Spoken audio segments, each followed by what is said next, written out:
This week on Over the Guardrail, I sit down with the Boogie Woogie Man, the man from New York City, Jimmy Valiant.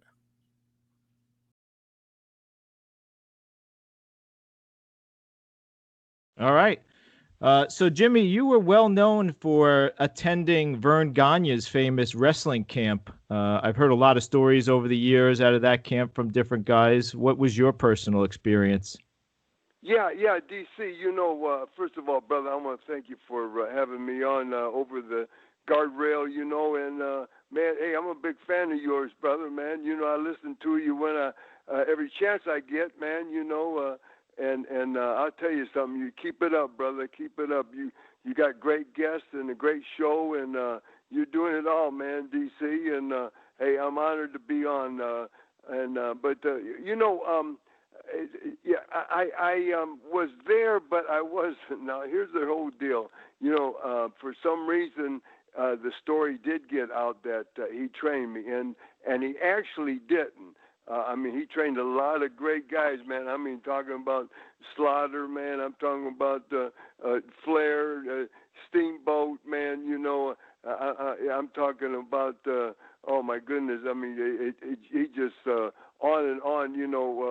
With the big superstars that he did, and of course Cosgrove, Versetti, which is the Iron Sheik. He helped. He was one of the trainers. Billy Robinson, one of the trainers, and of course Vern himself. It was a tough place, man. But I was already trained, and I just go over there and work out a little, and to further myself. But through the years, and help out a little and learn a little. Of course, you continue, DC, to learn. Man, I started wrestling in 1964, and this is my farewell tour, and really I didn't get too much work in this year because of what's going on, but I'm not complaining, man. 56 years lacing them boots up, and I've had over 10,000 matches, drove 4 million miles on U.S. highways getting to them matches. So I had quite a career, and God's good, and I'm not complaining one bit. Getting back to Vern, I did go in there. I'll tell you exactly how this happened. The Volkovs trained me, and now I'm not talking about Nick. I'm talking about Nikolai and Boris Volkov, the original. Now they were hot in the 40s, 50s, and into the 60s, and they were really on top of the world, And these are the original Volkov brothers, Nikolai Volkov and the Iron Sheik, back in the 70s, and when they teamed up, the 80s, and when they teamed up, I'm not talking about that Nikolai Volkov. I'm talking about the original. His name was Steve Gobb, and they trained me, and they trained me out of Calumet City, Illinois, right out of Chicago, and I was raised in Hammond, Indiana, far north as you can get, right there on the ocean. The Lake Michigan Ocean. It's like an ocean, man. But one of the Great Lakes. I was so close to Chicago, I could be downtown loop of Chicago from Hammond, Indiana, man. Because we're right on the Illinois line. In 1/2 hour, I could be down in the loop. Right down in the business section. In 30 minutes, brother, from Chicago. And anyway, they trained me and they sent me to Bruiser and the WWA, and this was in Indianapolis, and then of course Bruiser. I just a young kid doing jobs on TV, man. Just how you start out. That's how we start out. And it's not now, man. Now they make superstars, But then this is how you had to come up, and so there wasn't that many wrestling schools. When I started in '64, Gagne didn't have a school, at that time. That really? happened later. Yes, that happened in the early '70s, early '70s when he started school. So I was already working, but he sent me to Vern Gagne just as a young kid, and I would go in there. I'd take the train, man, from Chicago, at Grand Central Station, Chicago, and on Friday night, and the train 400 miles, to from Chicago to Minneapolis, and I would ride the train all night long, brother, and get off and get there and catch a cab over to the the Hotel Calhoun. We did TV right there in that hotel, and I do TV, and then that night he either had St. Paul running or Minneapolis. So I do TV, and then I do Indianapolis, and he'd give me $75. Now this is back in the early '60s, man. $75, mid '60s, $75 for TV, $75 for the house show. That's $150. Now I was working a job in DC, and I was making only $103 or something like that, or $100 a week. Was making $3 an hour, man, whatever that came out to, and a little over $100 a week. And so I could do that in one day, and then I'd catch the train back Saturday night, ride all the way back all night long again. I mean, it was a tough little weekend, but I made, for my family, I made more than in one day. Of course, you had to go, work twice and ride the train 800 miles. But I did that, and then I worked 40 hours at a regular job, and that's just how it was back then, and that's how we did, and that was great money. And yeah, I mean that's really incredible. But I could see why you wanted to push forward and continue a career in pro wrestling, as you're seeing a lot more money doing that than a regular job. Oh my goodness, and here, I want to tell you too what Dick the Bruiser told me. He says, once I started, not only did he send me to Vern Gagne to do TV, he sent me to big time wrestling in Detroit with the Sheik and the original Sheik, and I do jobs there and work TV, and then he sent me to Sam Mushnick in St. Louis, and we'd wrestle at the Chase, another hotel, but that's where they did their wrestling and TV taping, and so I was right there. I could just say Chicago, but from Hammond, Indiana, Chicago, and right from there, it's like 300 miles to Detroit. 400 miles to Minneapolis. I could be in St. Louis in 350 miles. So I was centrally located, and I'd go and I'd work every weekend. And that's how I started. And then, Sheik started giving me a few house shows, and then because they started liking you, and you're working hard and you're learning on the job. That's how. Basically, I was taught, because there wasn't that many schools. In fact, when the Volkovs broke me in, they didn't have a school, man. I worked at a health club, man, and they worked out there, and they picked me up there and says, man, you ought to do this, man. You're young, you're good looking, got nice hair, good body. They're telling me everything, and they like me. And I wasn't a wise guy, DC, didn't think I knew it all. I knew I didn't. I couldn't tie my shoes, brother, and I came up the right way, and I was very, of course, respectful, and I'm respectful today. I mean, it just so happened, the people came for me. It just so happened now there's not too many of them left, and I'm up there, and everybody's looking at me. But the thing is, I'm respectful for the kids.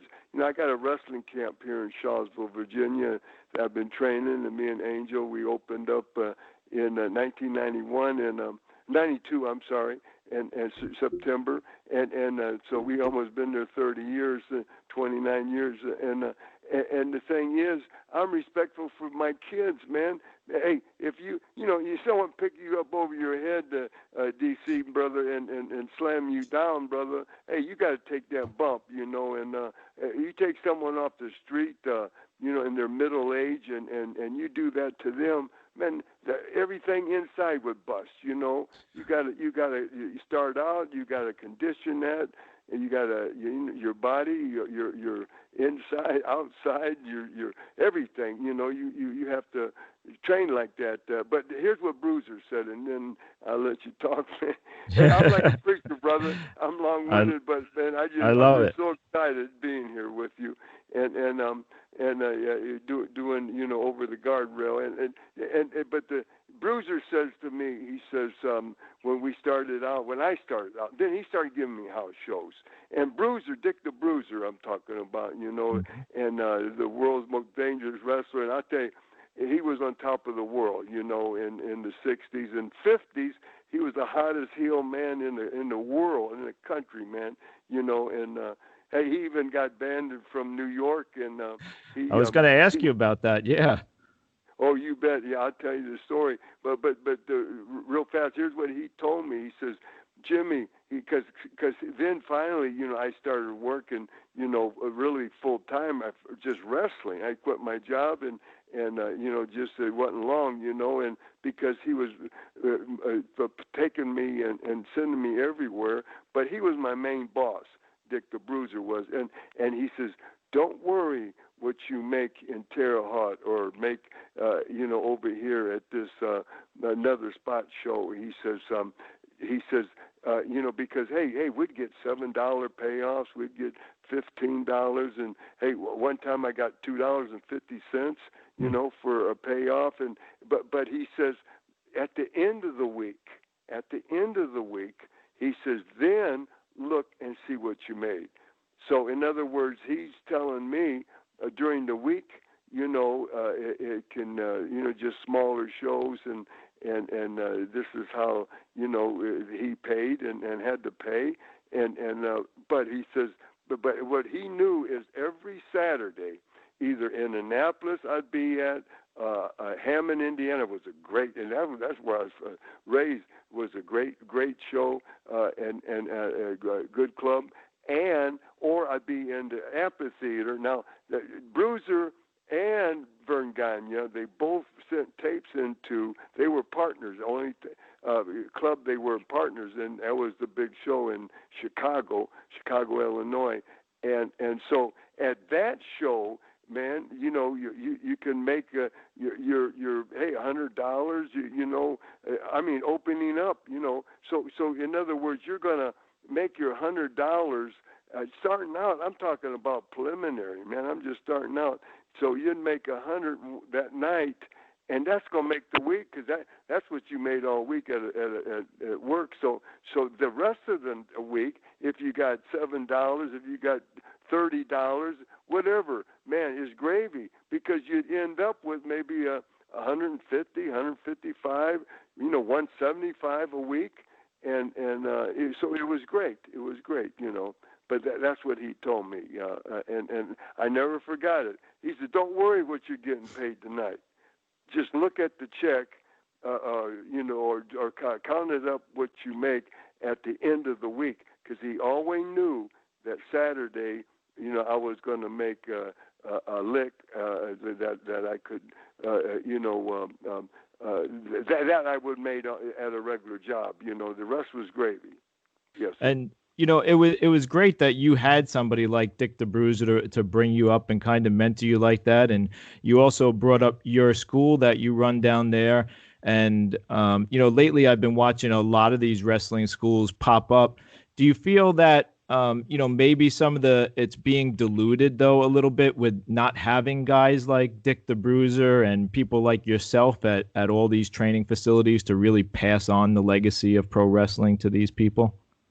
Yeah, very good question, DC. What we do here at Boogie's wrestling camp, and and we're in Virginia, Charlottesville, Virginia, and man, it's the institution. I got a Hall of Fame museum here, and in fact, just real fast, while I got you on there, I want to invite you. I want to invite everyone listening, and I know this is going all over the world, man, to come any Sunday. We're only open on Sundays for Okay. 4 hours. Just 4 hours. I want you to come be my guest. There's no charge. There's never no charge. We got Hall of Fame here. I got a museum, and watch the kids train. And you could got full access to the whole compound. You can go in all the buildings, including my office. Everything's wide open. I mean, the doors are open. Once you get here, and it don't cost you a dime, man, and just come and be our guest, Angel and myself. It's from 12 noon. We started at 12 noon sharp, and we shut the doors at 4. It's 4 hours a week. That's all we're open.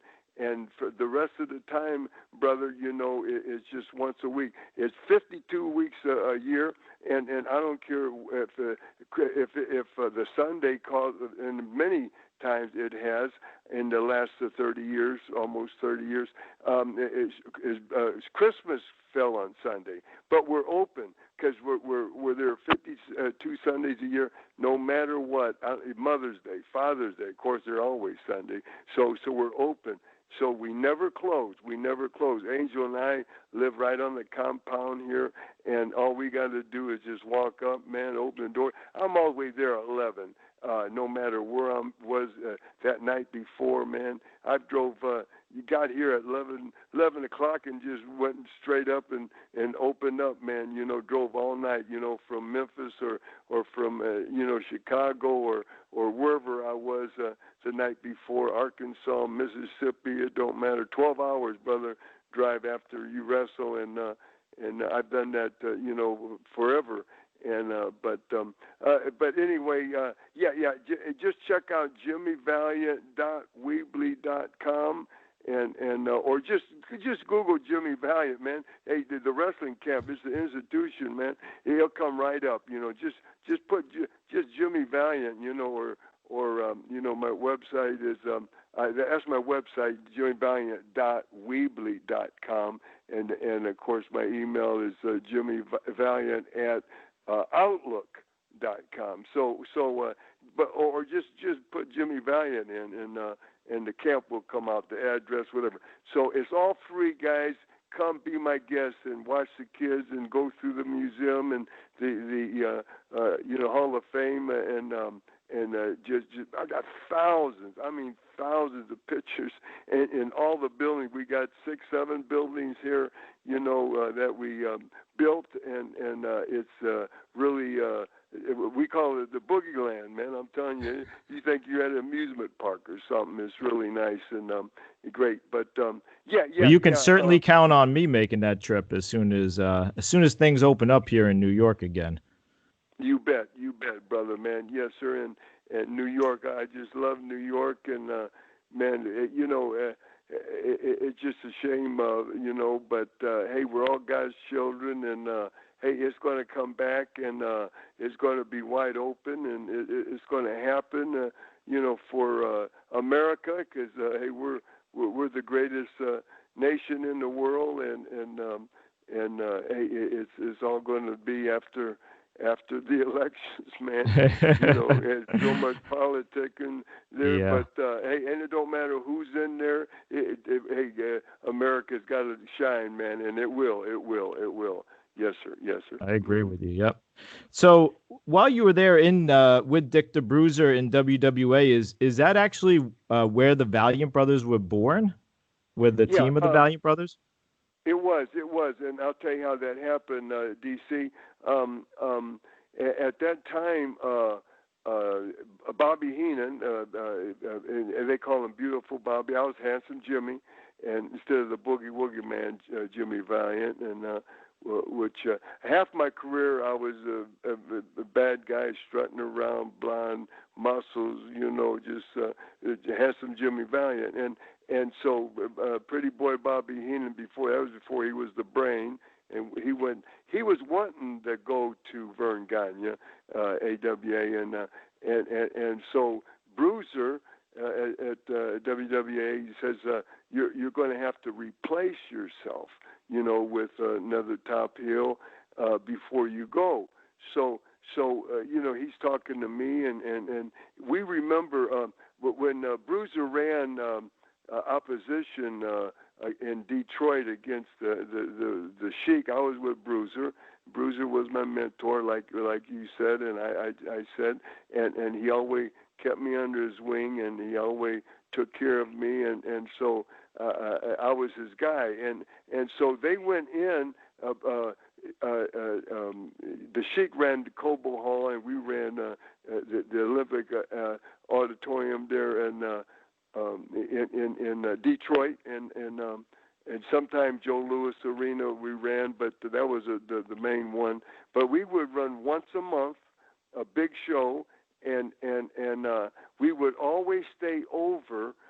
Me and Bobby and Roski and the Baron and Ernie Ladd stayed a couple times with us, and we would go the next morning.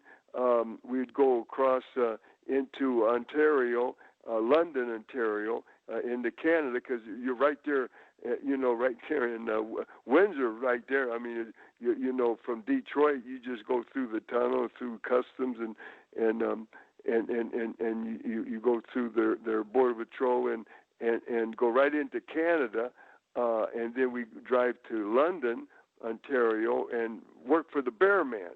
So we would do that in the summertime, and because that's when they did all the Bearman did his only summer, because he would wrestle in all the hockey arenas, and so London was his big show, and really drew good, and so we would go in there and once a month, and so he would bring his own crew in to work the territory every all summer, and he'd bring in some girls and midgets and have about 10 of the boys and big boys, and so we remember a big good-looking blonde kid there. Bobby says, "You remember that kid?" And he went as John L. Sullivan then, and which his real name is Thomas Sullivan. That's his real name, Sullivan.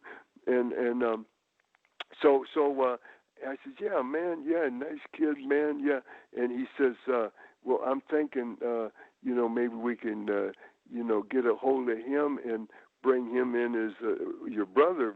That was Bobby's idea, because he's wanting to leave Bruiser to go to Gagne, and so he's really really thinking and trying to replace himself so he can get out of there, and so of course I'm happy to stay. I live right there in Hammond, and I'm home, and many short trips, and it was a blessing,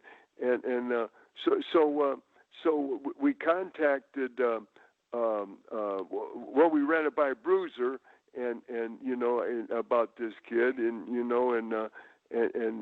big blonde kid, and then he says okay. He says I said, I know he's from Pittsburgh, and I know that Bruno trained him, and when I said that, Bruiser, boy, his ears popped up, and he says, "Oh man," because Bruiser's wife, DC, was a real Italian. Her name was Rio, and she was Italian, and she always begged Bruiser to bring Bruno. She wanted to meet him so bad. Bring Bruno into the territory, or for shots, fly him in, and so what an opportunity. So Bruiser picks up the phone, and he calls Bruno, and he asks about this kid, John L. Sullivan, and he said, "Oh yeah, Sully, yeah, I helped the kid, trained him and some, and that, and they both lived in North Hills and in Pittsburgh, and so that was his boy, and he says, well, I'm thinking about making a Valiant brother, teaming up with Handsome Jimmy, and Bobby and me, we said we got to name him, and we came up with Luscious Johnny, Handsome Jimmy, and Pretty Boy Bobby. Now Bobby's staying; he's gonna, be our manager for so many months. That was the deal, and then he could leave, and he replaced Jimmy, what himself. year was this roughly? This was what, the late 60s? No, this was 1970. Let me see, 73. Okay. Yeah, because I went in 72, and it could have been 72, but I went in and I was a single, and they, I teamed up with everybody there. We had a real good year there, and then. Pepper Gomez and Cowboy Bob Ellis was there. We had Ivan Koloff, and I just mentioned Big Cat Ernie Ladd, and we had, of course, Baron von Raska.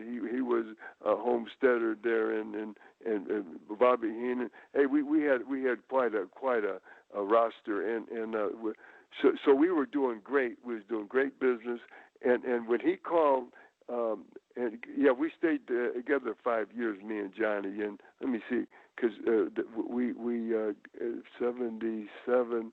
We left in 77 from Frisco, and Johnny says to me, we was there 9 months, and he says, man, I gotta go home. I says, he says, I don't know, we can hook back up in 6 weeks or 6 months, but he's having some family problems. Of course, we're gone all the time, and we were together more than we were family and took care of each other. But we were together more than we were with our real family, which is a shame, but that's our business. But anyway, so we were together 5 years, so you count that back, say 78, 7, 6, 5, 4, 3. Yeah, it was 73, because 72 I was there by myself.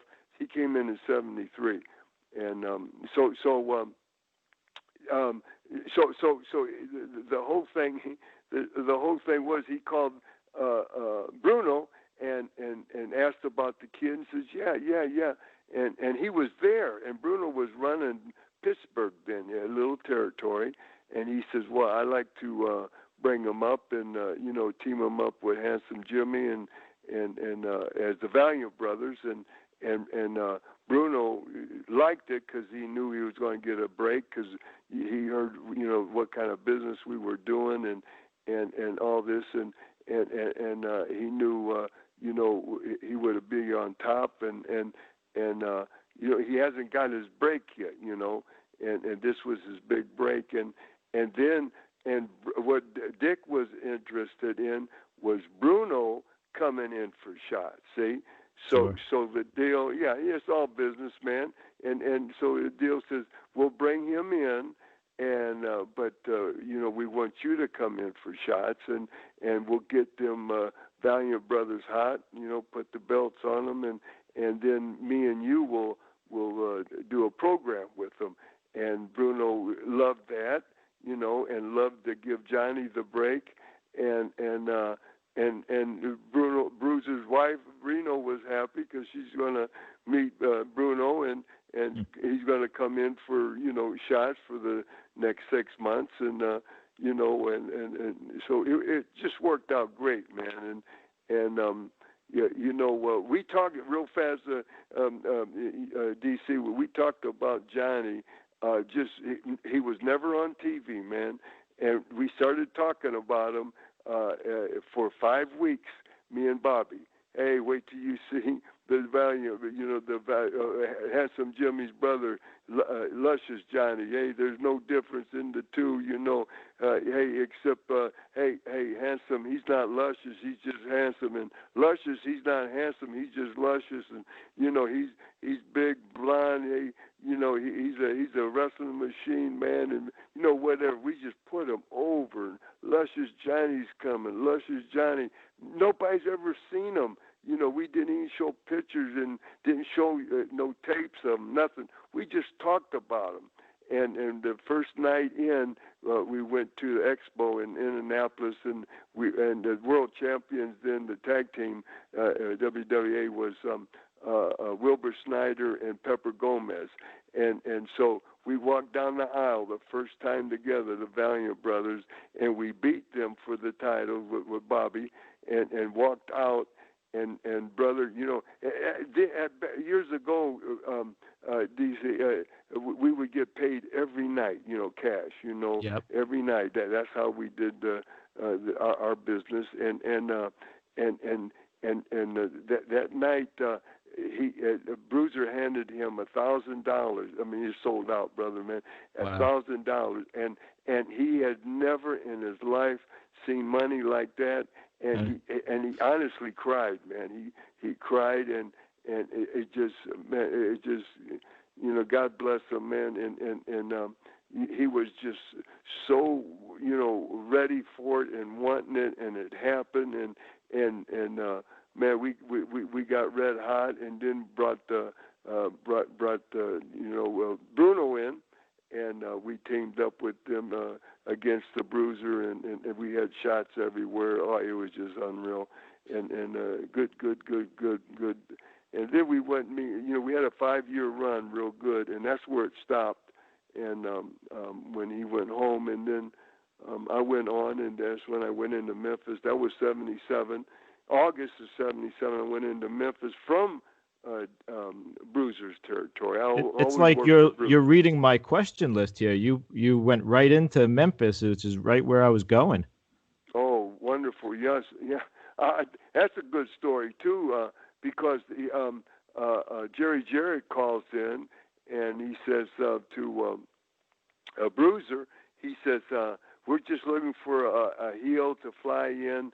Lawler is giving up his belt because he just beat everybody, and in the world, and he's wanting to now do music with Jimmy Hart, and they were just bringing Jimmy Hart in our business, and so the angle was that he was just putting his belt up, and for a round robin, and whoever wins the round robin tournament, one night tournament, is going to get the belt, and then Lawler is gone. He's going to start singing, and because he's done everything he can in pro wrestling and all this, so they're talking this up.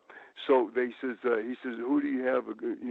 What the heels? And he's, well, we got Koloff, a Big Red, and Roski, and Handsome Jimmy, and so luckily, brother, he says, well, hey, I want Handsome Jimmy, and so he heard of me or whatever the deal. I've never met him and never been there, and so I do an interview, and I was raised in Hammond, Indiana. We moved up when I was 2 years old from Tennessee, and I was born in Tullahoma, Tennessee, and so I sent an interview. He said, well, have them send me an interview, and they FedExed the interview out, and they played it that Saturday before the Monday show. And I'm talking about all the rednecks and wick raised and tobacco chewing and food stamping, and I'm just knocking all these hillbillies, man, from Tennessee. I says, one horse town. Memphis is a one horse town. Hillbilly, bop, and here all my family, my uncles, everybody's is still in Tennessee, but I'm knocking Tennessee, man, like I'm from New York City, and Handsome Jimmy's coming in, and if this one night round robin tournament, I'm going to take the belt, and I'm going to take it back to New York, and no one's going to ever see me again, because, hey, I just collect belts, man. I'm just going on and interviewing. And I love Tennessee, man. That's my home, man. That's my cousins, my uncles, aunts, everybody. Everybody lives there, and on both sides, my mom and dad, and we just happened to move up, and I was born in 1942, and so in 44 we moved up because my father, we had five children. I was a baby. I got four older sisters, and he went to join the army, and he said, and the recruiter says his name was Jim too, and he says, Jim, how many children you have at home? He said, I got five, and he says, you go home. That's where you're supposed to be, or that's where you belong. He wouldn't even let them join because Wow. everybody's wanting to join, because of Pearl Harbor and Sure. everything, happened, and it gives me chills right now, man. And my dad, had just a little farm, and there's no money. And so he had to go up north, like so many Southern men went up north, and D.C. To feed their families, and that's what he did. And man, he took a train and went up there and got a job, And my dad went to third grade; he couldn't read or write, but he was a strong, a back farmer, and they loved the Southern boys, in the cars, making cars or the steel mill because they could get that day's work on them. They were workers, boy. So Yeah. so they just loved them when they came up from the South, and he got a job at Ford Motor. And of course, that during the war, they're not making cars in 1944. They're making, other stuff for them, the Jeeps or whatever, their tanks, or I don't know what they're making. They're making stuff for our war, and there was no cars Still. made for 3 or 4 years, but it's all that. But my dad, and he says, I got to go home, get my family. So he had a car. He bought a car in 3 weeks, and man, you could buy a car $100 then, And then he came and got us and packed everything up, and boom, he brought us back. And anyway, so that's why I was raised there. So I'm knocking all these guys. So going back real fast. To what happened was I was just there for one night. They flew me in. They flew Jack Briscoe in. They flew Bobo Brazil in. They flew who they had planned coming into territory was Mr. Wrestling. Dickie Steinborn. Now he was a Mr. Wrestling too. I know Tim Woods was, and I know Johnny Walker was. Rubberman. They were Mr. Wrestling too, but this was Dickie Steinborn, and he's real good hand. So he was the one that they were going to put the strap on, and so first match. Or second match, or it was the first run of the thing. I think it's second match maybe. They put me with the number 2 star there, superstar Billy Dundee, and Dundee was the man because Lawler was leaving, and so I went out with Dundee, and of course they don't want to hurt him, but they wanted to get him out of there, and so we went 10-minute Broadway all the way through. The bell rang, and the referee, which was Paul Morton, and that's rock and roll. That was Ricky's daddy and referee, and he flipped a coin, and I won the flip, and so I came back, and Dundee, was out of the tournament. And then I came back and beat someone else, and then I got a bye, and then I came back against Briscoe and slipped over, and then came back in the main event. And the very last for the strap was against Dickie Steinborn, Mr. Wrestling. He was under a white hood, dressed all in white, and he was the good guy. And so I screwed him, man. I got the belt, and because how that happened was, soon as I wrestled Dundee, we tore the house down, man. Because he was so hot, and I was just a real chicken. I'd beg, but I'd strut around, and boy, I'd sucker him then, and then I'd get heat, man, and and we tore it down, man. We just kicked the can. As soon as I came back, man, there's Jared. He says, come here. He says, handsome, can you come back next Monday? Because they ran every Monday. And I says, you got to talk to Bruiser. He's my boss. Yeah, but what's the chances you can come back? Because he had to make a decision on, if they're going to put that strap on me. And I says, I says, tell you the truth. I says, chances are good because Bruiser Dick never ran nothing on Monday. We started Tuesday morning. I said, now I got to be back Tuesday morning to do interviews all day. And that's how we did our interviews every Tuesday.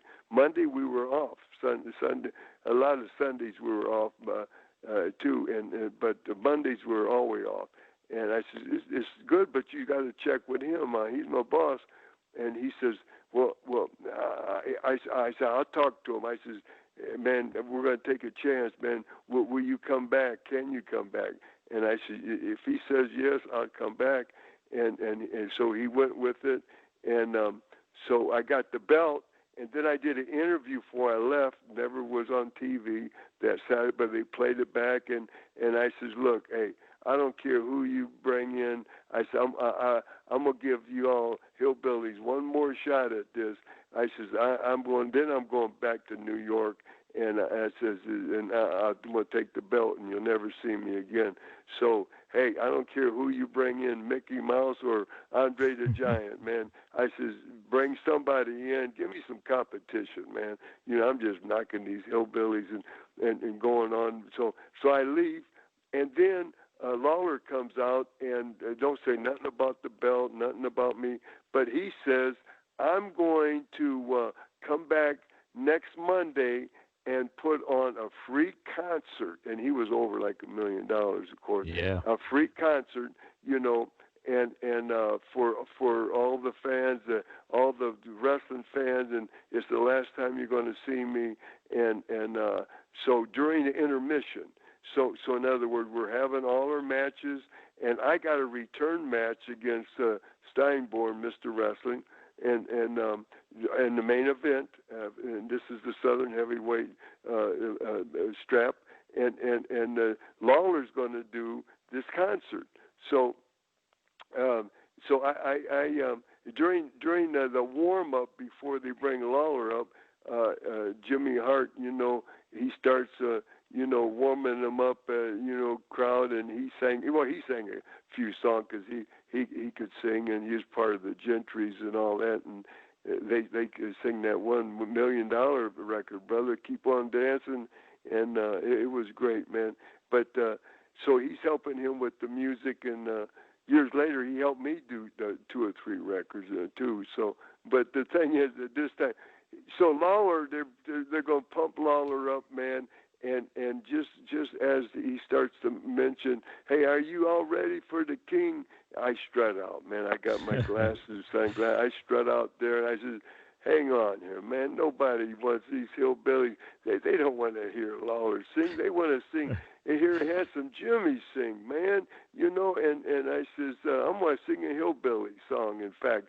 And they're booing me. They're throwing stuff up there on the stage, and where we were, and this was the Memphis Coliseum, and so I turned to the band and I says, in fact, the band, that was the Gentrys there, and they had the Carver sisters backing up, and I says, hey, do you know this hillbilly song? And it was real hot out. At that time, Kenny Rogers just came out with a song called "You Picked a Fine Time to Leave Me, Lucille." Sure. And yeah, and so that it was hot then, and I says, I'm gonna sing that hillbilly song to these people, and they're booing and man, they froze because they didn't know what to do, and the Carver sisters, they didn't know what to do, and I'm just taking over the thing. So before anything happened, here comes Jarrett, and here comes Eddie Marlin, here comes security and the police, and Jarrett says, Handsome, this isn't your thing, this is Lawler's thing. He says, you're here only to wrestle wrestle in the main event, so you're going to have to leave, or we're going to fine you now, and bop, bop, bop. And I said, I didn't want to sing for these hillbillies anyway, man, and man, I strutted off like I strutted on, and patting my hair, and then, and they're booing, and then when I left, they're cheering, yay, so I'm gone, and here comes Lawler on, and he sang one song, and then he was ready. He says, "Well, I'm gonna sing my new hot one, my new one that I just I made. Nobody's ever heard it yet." And he was getting that thing warmed up there, and so he's sitting on a stool there, and he puts his guitar down. So I come up just as he starts on that second song, him and Jimmy Hart, and brother, man, I shoved Jimmy down. I grabbed that guitar, man, and I hit Lawler, man, in the head, and that thing just exploded, just broken 100 pieces, I mean, everywhere. And I put the boots in him, man, man, he's bleeding, and then boom, boom, boom, and then here comes all the police, here comes everybody, and again, and brother, I see them, and I split, man, I get out of there. And so man, they take Lawler, and oh man, Jimmy, a lot of our younger listeners probably don't realize, back then the crowds largely didn't know that it was a work, and having somebody like you come in saying you're from the North and you're in the South and doing something like that, I mean, you were liable to end up in a riot. Oh, brother, you bet, and we did so much together there at for the first 6 months. Man, Memphis was selling out every Monday, and you're right, you want to take the people right to that point, but you never want a riot, because if you get a riot, then you're gonna people's going to get hurt. Not only the wrestlers, or the fans are going to get hurt. Throwing cheers is a bad scene, and if you do, you're going to kill the town and kill it. Sometimes it never comes back. So you got to take them right to almost the point of insanity, man, and then you got to cut it off, man. You got to give them that big blow off. You gotta make them sit right down, or just start cheering the other way, because it's never a good thing. You're right though. Hey, it was the young kids don't know now. People, when we came out as the heels, man, I mean, we got booed, man. There was no yay. We had a few people that liked us, of course, but they were shutting up, man. They didn't want to get worked over there in the crowd, man. But the good guys, yay, man. Now that they come out, and I'm not knocking this, brother, because I respect, man, what they're doing now, and because you got to change with the times, and the thing is that here comes a good guy, yay, and some boo boo, and the bad guy, yay, and sometimes boo boo, whatever. But they were serious with us. Hey, I had to hide my car. I mean, I never had a car that wasn't keyed. A brand new car, or man, if they knew where I parked, hey, they would break my windows, cut my tires. I couldn't go out. I couldn't do anything with my family. School. I couldn't go to church with them. I couldn't do nothing with my daughters. As a heel, because I didn't want them to get teased. I didn't want them to, have a hard time. People knowing who their father was, and I'd tell them to just tell the school that if they asked, what's your father do or whatever? Hey, he's a salesman. He's out of town a lot, which I'm a salesman there, and I'm out of town a lot. So, but it was serious, man. You know, I got cut, brother, man. They tried to burn me with cigarettes. They'd throw hot coffee on me, beer. You know, hey, this just going to the ring, man. Can you imagine getting back out? Same thing. You know, it was tough, man. To be a heel, it was serious stuff. You Well, know. you got to experience these tremendous feuds from both sides, though, with Lawler and Dundee. You got to play the heel, but you had one of the other greatest rivalries with Paul Jones, where Oh you man. actually got to be the hero, the babyface. You bet, you bet. Yeah, the Boogie Woogie Man. I reinvented myself in early '80s and became the Boogie Woogie Man. And you know, I looked around and there was so many blondes. Flair and another Nature Boy, Buddy Landale, and yeah, they were everywhere and good looking and I'm getting older and so I started a beard, and you got to be different. You know, that's the whole thing right there, DC. You know, you got to be different. And I'm thinking, what else can I do to be different? You know, come out to music. So I was one of the first to come out to music, and I did that like in 1971. I came out Madison Square Garden, you know, with the Grand Wizard managing me, and Beautiful Bobby, we teamed up there for a while, and we were the first to come out. And I'm not talking about our beautiful Bobby Eaton. This was Bobby Harmon, and Okay. the original Mr. Beautiful Bobby. And so we came out to music, and then I remembered that. See, so now 10 years later, you know, this was probably 81, 83, 80, yeah, 81ish. And then I says, well, I remember that music. Let me come out to music. So I talked to Crockett, and let me come out to music, and they went with that. And then I says, what else can I do? I says, man, I'm gonna come out dancing. I'm gonna come out hugging, kissing, and I don't care. I'm gonna kiss woman, man, child, grandma, grandpa, white, blue, purple, black, green. I don't care who they are, what they are. Man, I'm gonna kiss them, and who kisses people, you know, and no, who wants to? Nobody, Yeah. you know. I'm doing this to be different. The music, you know, the music will get you going, man. The music will get you up and dancing and slapping and stomping your feet, man, and so it's a natural.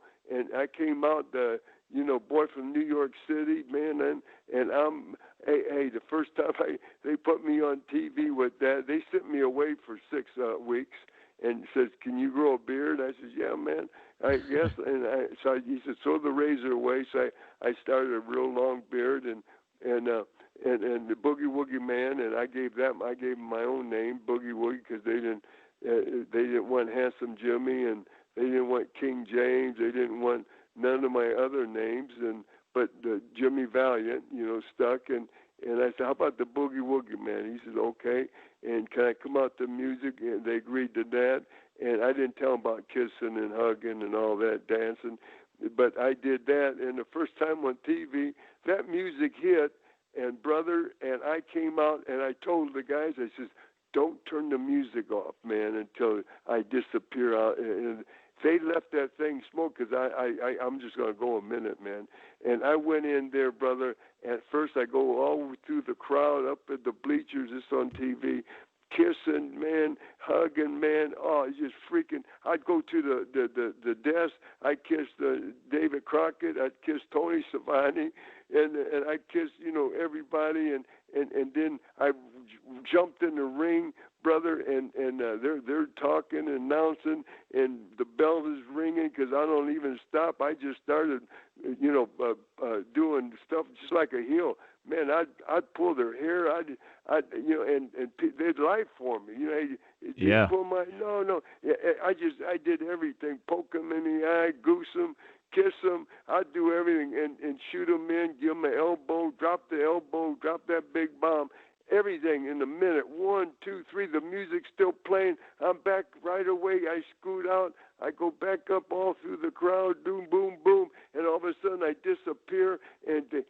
went, oh, what in the world was what was that, man? You know, it's like a tornado. What was that? And they never seen nothing like it. And first program, first big angle I had was with Ivan Koloff, I got to tell you this, DC. This is funny because I started the first show. You know, they were just testing, and they let me be on TV without seeing me anywhere. You know, for about 3 or 4 weeks, and we plugged nothing but on a Friday night we plugged. My first shot was in Lynchburg, Virginia, and it was at the arena, the Main Street Arena. National Guard Armory on Main Street, and it was huge. It was the biggest armory you ever seen. I mean, bleachers. It was huge, and when we got there, and I rode up with Johnny Weaver, and Weaver says he already knew. He says this is going to be the biggest house that they've ever done. Crockett's ever done here.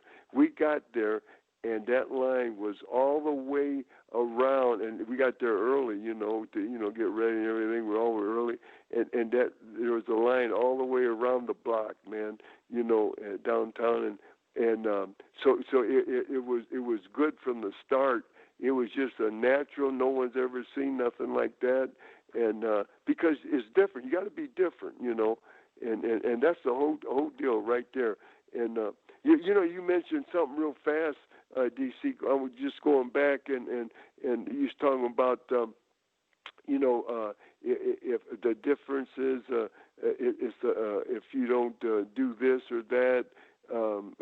It's not like the old days or whatever. Like at my camp at Boogie's Wrestling Camp, Hall of Fame Museum right here in Charlottesville, Virginia, what I do is I teach old school, but I teach, of course, the new school too, what you're doing now.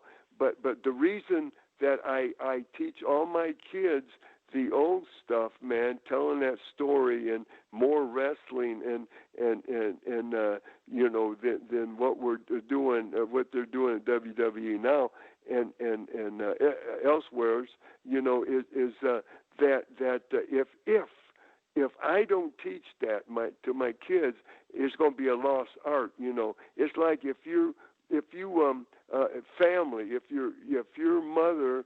If your grandmother didn't pass down this one recipe to your mother, and she made that for your family, she was raised on it, then she passes that down to her daughter, and then she does the same thing, and she'll pass it down to her daughter. And if they don't continue passing that recipe down, then it's going to disappear, and your family, won't know that. One delicious dish. I'm just doing this as a, analogy. Of analogy of if I don't teach the old school, the storytelling of this match and how we've done ours, then it will be a lost art. See, so my kids get the best of both worlds, and of course we're doing what they do, and we're doing this. We mix it up, man. But they can do it all, and it works. It works, and because you said earlier, you says, well, these guys, the newer guys, are not teaching that and this and that. Well, we do here. We do this. Yeah, and you're exactly right. When you say times change and you got to change with the times, and that's true in any industry, in entertainment or anywhere else. But you do need to keep that, and that's something. I'm sure you're great at teaching. I was watching the match between you and Paul Jones after he had shaved your beard, and you brought in Big Mama, and her hair was on the line. And, that match at this point was 30 some odd years ago, 35 years ago. But when you go back and you watch it, you can be just as into it today as if you were there watching it live. It felt like there was that much importance to it. By the way you guys would sell, and your way of selling is something I always particularly like, the way that you sold. Yes, sir. Yes, sir. You're right. You're exactly, and it can. What worked 30 years ago, what worked 60 years ago. I've been in the business 56 years, and I can remember different angles, different programs that would work today. Hey, they work. They work because you build it, and interviews are so important. And of course the matches, and because you got to bring them back. But to get the people out of their comfortable easy cheer. They're sitting in that big rocker, man, and they might have a Budweiser, or they might have a ham sandwich, or whatever they're doing. And this is on Monday night. See, we wrestled 7 days a week. During the Crockett's in the '80s, DC, I wrestled I wrestled 9 times a week. I wrestled 7 days a week, so that's once, and then twice on Saturday, twice on Sunday, because on Saturday we had to do TBS TV, and then what we do is wrestle at. Of course, that night we'd fly somewhere else that night. Then Sunday we'd have an afternoon show, and then an evening show. Maybe we'd be in Asheboro, North Carolina, and then we'd go to Savannah, Georgia. Fly in there for that night show, and so 9 times a week would work. And you're exactly right, brother. Yes, sir. Yes, sir. And I mean, your dedication to the business over the years has been tremendous. And if I'm not mistaken, I thought you said at the beginning of this interview that this is your farewell territory tour. So I assume you're still be getting in the ring a couple of more times. Well, if it breaks, my last match is booked. It's in Bristol, Tennessee, and for All Pro Wrestling and independent, and we do a good place there. They got a real good little arena there, and we jam it, and that's going to be my last shot. That is booked, but I've had all these. But I was booked, and I was so fortunate because the word got out, and I only had 2. Angel, I had 2 or 3 weeks, honey, before that wasn't booked, and this took over. I did work January and February, and then everything stopped. The governors won't let us do nothing, and which is you go with the plan there, and so if it breaks earlier, I don't think it will, but by after the elections and that November the 2nd, whatever it is, when our first Tuesday in November we vote, and hey, it's going to loosen up for the next year. But no, I'm just happy. I'm not working that much there, but it's all good. Hey, I'm just so. All I want to do now, is DC is be a goodwill ambassador for this profession that has been so good to me. Raised my families, and I got a beautiful wife. I've been with her 30 years now, and Angel, and she man, we don't argue. We've never had an argument. I tell people that, and they say, "Oh, come on now, Boogie, man." I said, "No, it's gospel. We ain't got time, man." She's just like me, and just laid back, kicked back, and I talk about this in my autobiography. I got a book, and I only got like 5 cases left, and I'll be done with it. And this is my 2nd edition that we printed, and it was large and more revised and bigger. We added, I think, 12 more pages, and it's almost 600 pages, man. It's hardback, brother. Weighs Wow. 3 pounds, and I tell him, DC, I says, it's called "Whoo, Messy Daddy, Welcome My World," the Jimmy Valiant story. And I tell people, I say, buy you 2 copies, man. Put one in each hand and just work out with them, man. And yeah, hey, just check it out, man, at jimmyvaliant.weebly.com, and you'll see that. And Angels, she does the wrestling wear. You know, she's had that business since '01, and she does robes, man. She does singlets, masks, capes, trunks, long ties, anything. She does it all, and she's really good at it. So we're going to continue that, and of course, continue our camp here in Charlottesville, and all you got to do is just Google Jimmy Valiant, man. Everything will come up. And hey, man, I got farewell T-shirts, and I got everything. Whatever you want to buy, man, just go to the store, man, right there, and order you something, or come by and get it in person. And any Sunday, 12 to 4.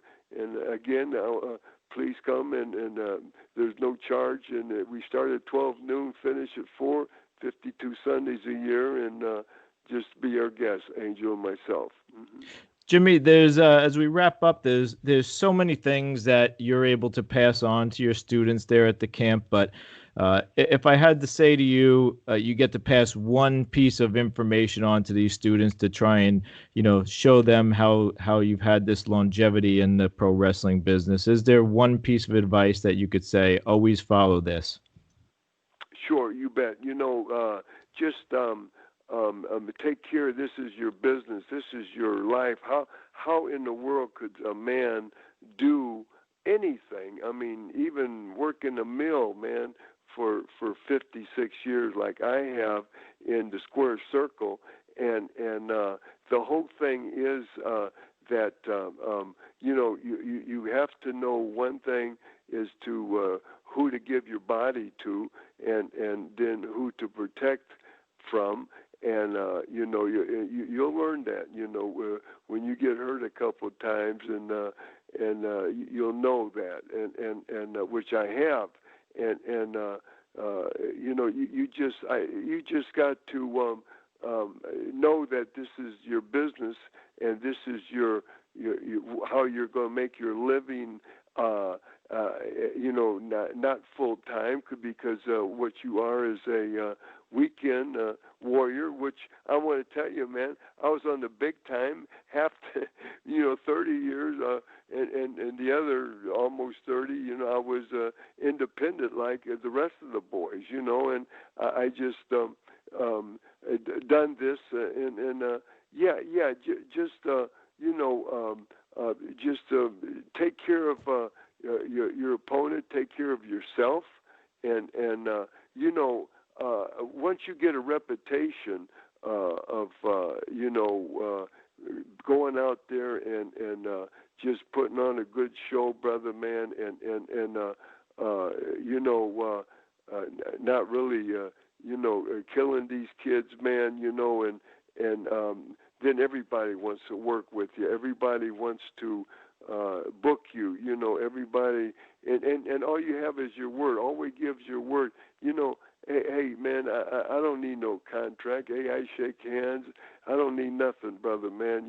Because you could count on your both hands in 56 years the shots that I've missed.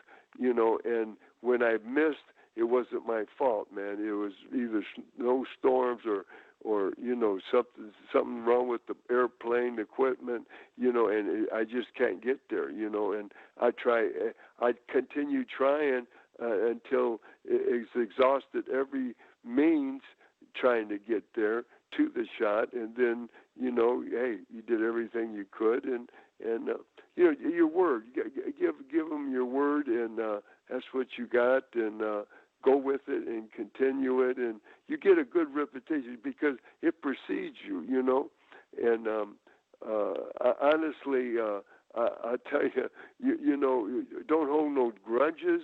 man, I can give you so much of, just my advice. I don't honestly have one enemy or hate anybody.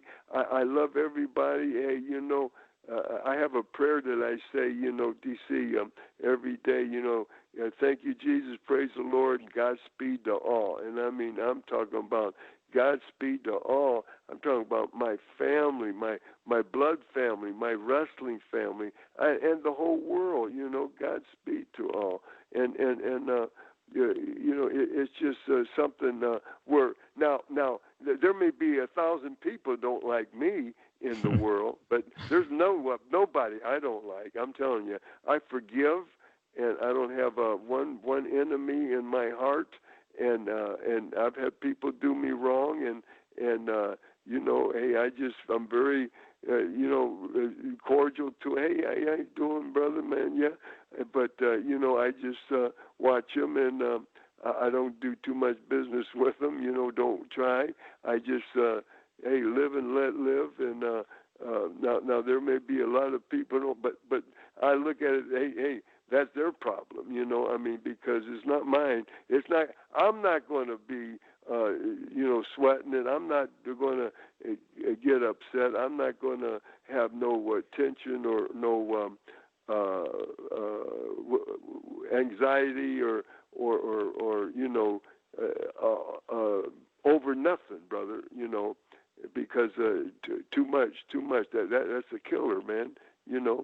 And hey, that's the best thing I can tell my people, and I tell my kids at school at my wrestling camp, hey, I've already lived my life, now it's your turn, make your dream come true, and I'm there for that, I'm in the WWE Hall of Fame, and I'm so proud of that, but I'm proud of that, I helped that through, I got the ring, and I show and tell the people, because I'm trying to help my kids, and even if I didn't have the camp, man, I'd be proud of it. But I'm really proud of it because it's something that, they come and we can really teach them right, the right way, and really have the right deal. And these kids are just wonderful. They got so much respect, and they're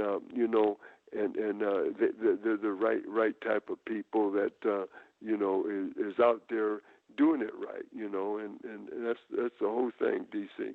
Well, I mean, those are great words of wisdom. And, one of the things I love about this show is just as you get to pass on to your students, the past of pro wrestling. I love to put out these stories that, guys like yourself come on here and tell so that we can pass on to the fans that past of pro wrestling, because it's important to keep that going as well.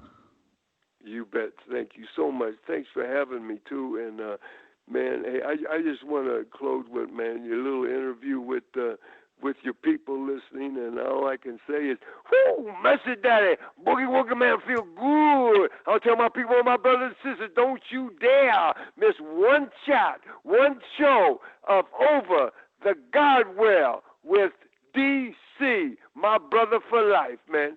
God bless you all. Love you, man. Love you, DC. Love your people. I love pro wrestling, man. And again, all I want to do is just be the goodwill ambassador for the rest of my life, man, because it's a great profession. And, hey, look me up, man. Just Google Jimmy Valiant, brother.